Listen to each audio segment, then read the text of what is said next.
네, 오늘은 창조의 저녁입니다. 저녁. 네, 혹시 지난주 설교 제목이 기억나시나요? 창조의 아침. 네, 그렇죠. 오늘 창조의 저녁. 점심을 건너뛰었어요. 배가 고파요. 네. 엑소더스를 해야죠. 엑소더스. 출애굽기입니다. 출애굽기가 시작됩니다. 출애굽기는 말 그대로 출애굽기예요. 그래서 애굽을 탈출하는 그 기록이 출애굽기입니다. 애굽은 오늘날 그 이집트의 옛 이름이고요.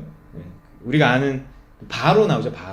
바로는 우리가 아는 그 파라오 왜 그 중국은 황제라고 그러고 뭐 로마는 시저라고 그러고 여기 이집트는 파라오라고 하는 거죠. 파라오의 한자식 이름이죠. 바로 뭐 그러죠. 예, 그렇습니다. 예.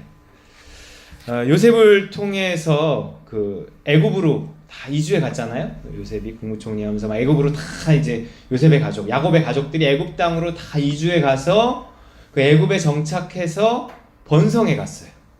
근데 시간이 지날수록 더 많은 수로 번성해서 애굽을 위협할 정도가 된 거예요. 왕이 이렇게 걱정할 정도가 된 거죠. 야, 저들이 그 다른 민족하고 힘을 합쳐갖고 우리를 공격하면 우리 꼼짝없이 당하게 생겼다. 뭐 이런 걱정을 할 정도로 불어났죠. 아마 그 지금 유럽에서 느끼는 두려움도 같은 두려움일지 몰라요.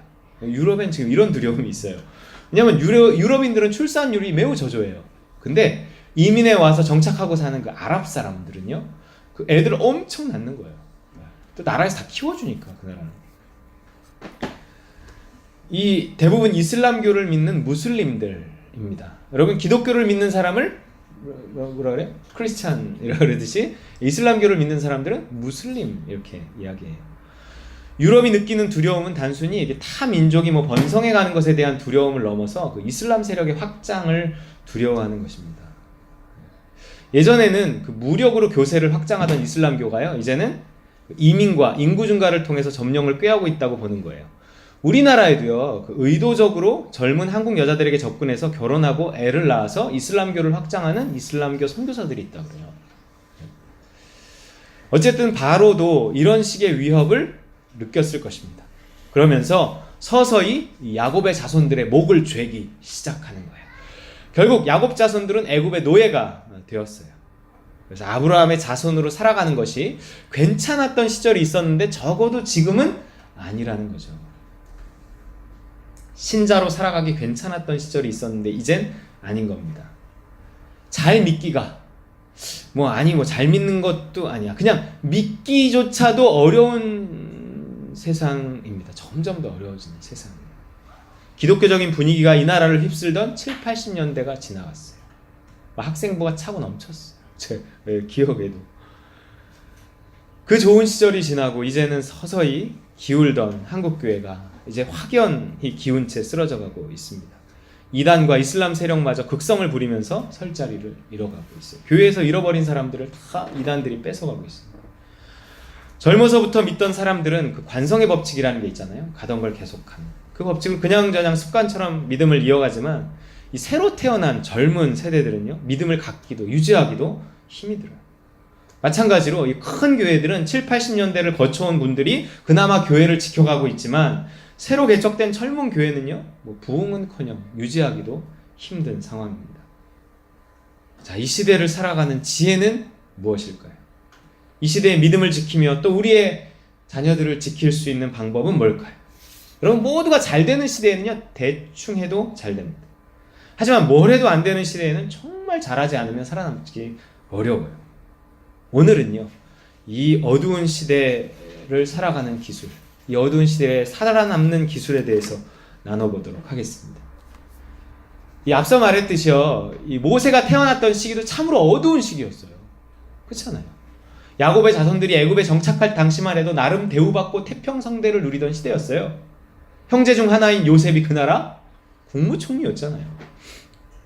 그런 잘나가던 7, 80년대를 지나고 결국 요셉을 알지 못하는 왕이 일어나 야곱의 자손들을 핍박하는 오늘과 같은 어두움의 시대를 맞이했습니다. 지금은 적어도 교회의 전성기, 신앙의 정성기는 아니에요. 이 시대를 탓하고 변명하고자 함이 아니라 실제 그래요, 실제. 영적으로뿐만 아니라 경제적으로도 참 어려운 시기입니다. 모세는 오늘과 같은 시대에 태어난 젊은 세대인 거예요. 하지만 그런 어두운 시대에 태어났음에도 불구하고요, 모세의 어머니는 모세를 아주 훌륭하게 키워냈습니다. 비결이 뭘까요? 비결이 뭘까요? 어두운 시대에는요, 자그마한 불빛도 환하게 빛나는 법인데 모세는 심지어 한 나라의 왕자가 되었습니다. 전혀 자격 없는 그가 어떻게 그럴 수 있었을까요? 앞선 요셉의 이야기도 마찬가지잖아요. 전혀 자격 없는 그가 애굽의 국무총리가 되고 전혀 자격 없는 히브리 종놈 하나가 애굽의 왕자가 됩니다. 요셉의 이야기를 생각해보면 알아요. 가장 어두운 시대에 남의 나라 국무총리까지 됐다고요. 요셉이 되는데 하나님의 은혜 말고 뭐 달리 설명할 길이 있어요? 절대 노력만으로 설명될 수 있는 삶의 이력이 아닙니다. 우리의 노력만으로 성공할 수 있는 시대도 아니에요. 요셉이 한 일은요, 그냥 던져진 환경에 최선을 다한 것 뿐이었어요. 요셉의 인생은 그냥 물 흐르듯이 이렇게 흘러갔어요. 고난은 고난대로 받아들이고 영광은 영광대로 받아들이면서 흘러간 거예요. 그래서 요셉의 성공의 비결을 전에도 말했듯이 뭐라고 하냐면, 따라해볼까요? 받아들임. 받아들임이었어요. 받아들임. 자기 인생을 억지로 조작하지 않고 모든 걸 이렇게 받아들이는 거예요. 어차피 일어난 일이라면 받아들여야 합니다. 안 그러면요, 2중 3중으로 피해를 입어요. 가까운 친구 중에 아버지가 사기를 당했어. 그럼 어차피 일어난 그 상황을 잘 해석하고 어디까지 내가 할 일이고 어디까지 하나님께 맡겨야 될 일인지 잘 분별해야 되는데, 이게 억울하니까 막 씩씩대고 뛰어다니면 더 큰 손해를 결국 보게 되더라고요. 그 물질의 손해가 결국 정신적인 피해로 이어지고 육체적인 피해를 넘어서 영적인 피해까지 가져오게 되어집니다. 억울해하기 이전에 생각하고 기도하면서 이렇게 넘어서야지, 곧 받아들여야지 내가 살더라고요.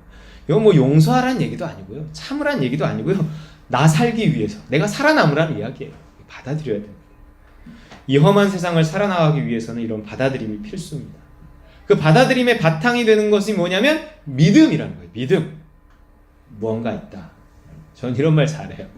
그냥 뭔 일이 있으면 이게 뭐지? 잘 모르겠어. 뭔가 있다. 이러는 뭔가 있다. 뭔가 이 일에 하나님의 뜻이 있다는 믿음이 있어야 이해가 되지 않아도 받아들일 수가 있는 겁니다. 합력해서 선을 이루기까지는 이게 시간이 필요하거든요. 내가 잘못 설치다가는 모든 걸 망치고 납니다. 야야야, 너 가만히 있어. 내가 할 거야. 내가. 근데 막 설치면 나중에 막 이상하게 꼬여버려요. 요셉은 힘들었겠지만 형들이 자기를 죽이려 했던 것도 받아들였고, 노예로 팔아먹은 것도 받아들였어요. 누명을 쓰고 감옥에 갇힌 것도 금방 나오지 못하고 수년간 거기서 살았던 것도 다 받아들였어요. 그 모든 과정을 하나님의 창조의 과정이라고 본 거예요. 그래서 요셉은 모방되지 않고 창조되었다 그랬잖아요. 인생이라는 학교에 고난이라는 과정만큼 필수 코스가 없거든요. 하나님이 고난을 통해서 한 인생을 다듬어가고 만들어가고 창조해 가시고 쓰시기 위해서. 이해가 되건 안 되건 하나님의 일하심에 대해 믿음으로 받아들이고 인내한 결과는 무엇이었을까요? 그러니까 창조의 아침을 맞이해서 믿음으로 살아간 창조의 저녁에는 무엇이 예비되어 있느냐 하는 거예요. 요셉의 인생. 나와 너의 구원, 나와 너의 안식, 나와 너의 천국이에요. 너와 내 집이 구원을 얻으리라 하는 거예요. 요셉 이야기의 결말이잖아요. 이런 식의 이야기가 성경 안에는 가득합니다. 가장 어두운 시대에 가장 밝게 빛났던 모세의 이야기는 결국 무엇에 관한 이야기였을까요? 누군가의 믿음에 관한 이야기였단 말이에요. 이 어두운 시대를 가장 창조적으로 살아내어 창조의 아침으로 창조의 저녁을 맞이할 자가 누구인가? 믿음으로 하루를 살아가는 그 사람입니다. 모세의 이야기는 모세 어머니의 믿음의 이야기로부터 출발해요. 예수님이 그랬듯이요, 부모의 믿음의 이야기는 자식의 믿음의 이야기로, 마리아의 이야기는 예수님의 이야기로, 모세 어머니의 이야기는 모세의 이야기로 이렇게 연결돼요. 파라오가 히브리인들의 수가 늘어나자, 히브리 민족이라 그래요. 히브리인들의 수가 늘어나자 극단의 조처를 취하잖아요. 어떻게 하죠? 출애굽기 1장 20절 시작. 그러므로 바로가 그의 모든 백성에게 명령하여 이르되 아들이 태어나거든 너희는 그를 나일강에 던지고 딸이거든 살려두라 하였더라. 아이들이 죽어가는 시대. 여러분, 젊은이들이 나일강에 던져지는 시대가 가장 암울한 시대가 아닐까요? 지금 4차 산업혁명이다 뭐다 해서 이제는 로봇과 인공지능이 현재의 일자리를 차지하고 인간의 자리는 점점 줄어들 것이라고 말합니다. 취업도 아니고 창업도 아닌 새로운 직종을 창조해내서 자기만의 일을 만들어내는 창직의 시대가 도래했다 그래요. 들어보셨어요? 정말이에요. 우리의 아이들은 그런 시대를 살아가야 합니다. 세상으로 상징되는 애굽의 왕이요, 지금 이렇게 말하고 있는 거예요. 똑똑한 놈이 태어나거든 살려두고 멍청한 놈이 태어나거든 죽여버려라. 이게 지금 세상의 목소리. 아니, 똑똑한 놈은 살아남고 멍청한 놈은 죽을 것이다. 이 믿음이 지금 아주 팽팽. 왜냐하면 이 시대가 똑똑하지 않으면 살아남지 못하는 시대가 되었다고 자꾸 우리에게 말해주고 있단 말이에요. 뭐니 하면서.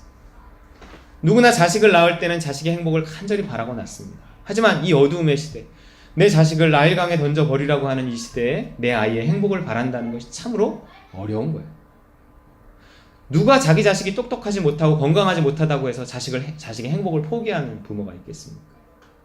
모세는 이런 어두움의 시대에 태어나서 불행히 예견된 평범한 아이였지만 그 어머니의 지혜로 그 나라의 왕자를 만들었어요.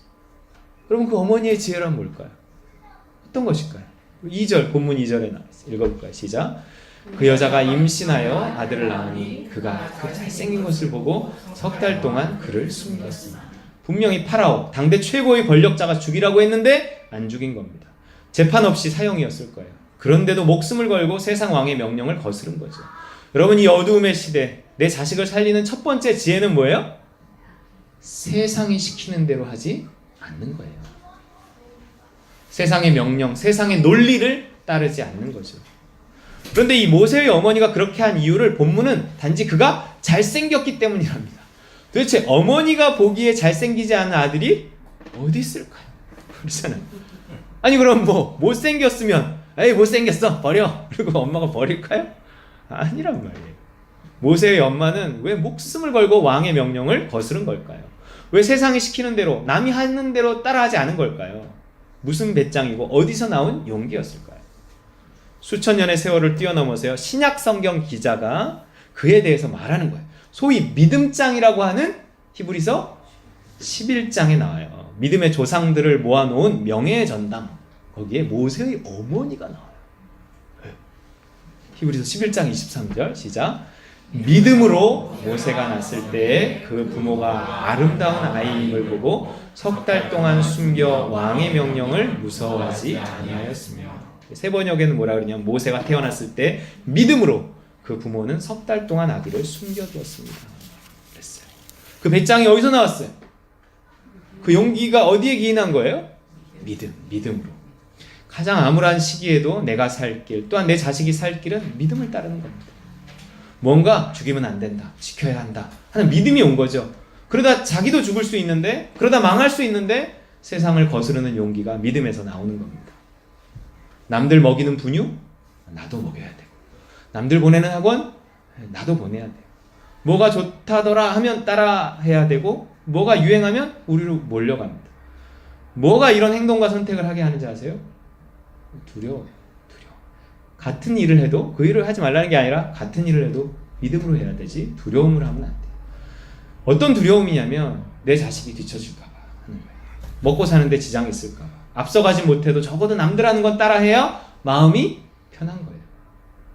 하지만 모세의 어머니는 어떻게 했어요? 유행을 따르지 않은 거예요. 세상이 시키는 대로 하지 않았습니다. 그렇게 안 하면 뒤처질 거야. 그렇게 안 하면 네 자식 불행해질 거야. 이렇게 위협하며 조정하는 세상 왕의 명령을 따르지 않은 거예요. 똑똑한 놈만 살려두라는 파라오의 명령이 세상 왕의 명령입니다. 그러니까 내 자식을 똑똑하게 만들려고 애를 쓰는 거예요. 하지만 그 욕심을 갖는 순간 돈의 노예가 되더라고요. 왜요? 다 돈으로 하는 거예요. 다 돈. 똑똑해지려면 돈이 있어야 돼요. 하지만 그것을 거슬러 믿음으로 키우는 겁니다. 똑똑하지 않아도 지혜로운 아이로 키울 것이다. 똑똑함이 세상의 성공을 만들지 몰라도 지혜로움은 내 아이를 하나님 나라의 성공자, 가장 행복한 아이로 만들 것이다. 지혜는 지혜의 근원 대신 하나님께로부터 나온다. 믿음을 따르는 것이 가장 지혜로운 삶이다. 내가 세상의 영리함을 거슬러 지혜로운 선택을 할 때 내 자식도 그 지혜를 본받을 것이다. 여러분, 내가 믿음으로 살았다고 당장 내 자식이 믿음으로 살지는 않을 거예요. 하지만 자기 지혜로 살아보겠죠, 처음에. 누구나 그렇듯이. 그러다가 어느 순간 한계에 부딪히지 않겠습니까? 그때 아빠 엄마가 생각나야 되는 거예요. 그때 그들에게 그 아빠 엄마가 세상과 다른 선택을 했던 모습들이 이렇게 떠올라야 돼요. 그 기도하고 선택했던 그 부모님의 모습이 이렇게 떠올라야 돼요. 맞아. 아빠가 그랬지. 맞아. 엄마가 항상 그 기도하고 나한테 뭘 알려주셨어. 이게 그때 가면 생각나지 않겠냐는 거예요. 그런데 이 믿음은요, 늘 움직이는 거예요. 내 스스로 믿음을 바꾸는 것이 아니라 믿음 주신 이가 바꾸시면 그때는 이렇게 바꿔야 되는 거예요. 이스라엘이 출애굽해서 광야 생활할 때 그랬잖아요. 결국 광야 훈련이 뭐였어요? 하나님이 가라 그러면 가고, 하나님 서라 그러면 서였어. 서라 그러니까 섰어. 근데 가라 그러는데도 아니 하나님 그때 서라 그랬잖아요. 그리고 계속 서 있으면 돼요, 안 돼요? 안 돼요. 하나님만 의지하고 믿음을 따르는 훈련이 광야의 훈련이었습니다. 모세 어머니의 믿음이 이제 움직이는 거예요. 그냥 죽이지 말고 버텨라, 나일강에 던지지 마라 하는 믿음이 오니까 3개월 버텼어요. 근데 3개월이 지나면서 뭔가 애기 울음소리도 커지고 도저히 숨길 수가 없는 지경이 되었어요. 그러자 이번에는 왕의 명령대로 모세를 나일강에 던집니다. 하지만 그냥 던진 게 아니었어요. 왕은 나일강에 던져 죽이라는 뜻으로 한 말인데 모세의 엄마는 죽지 않게 만들어서 던져요.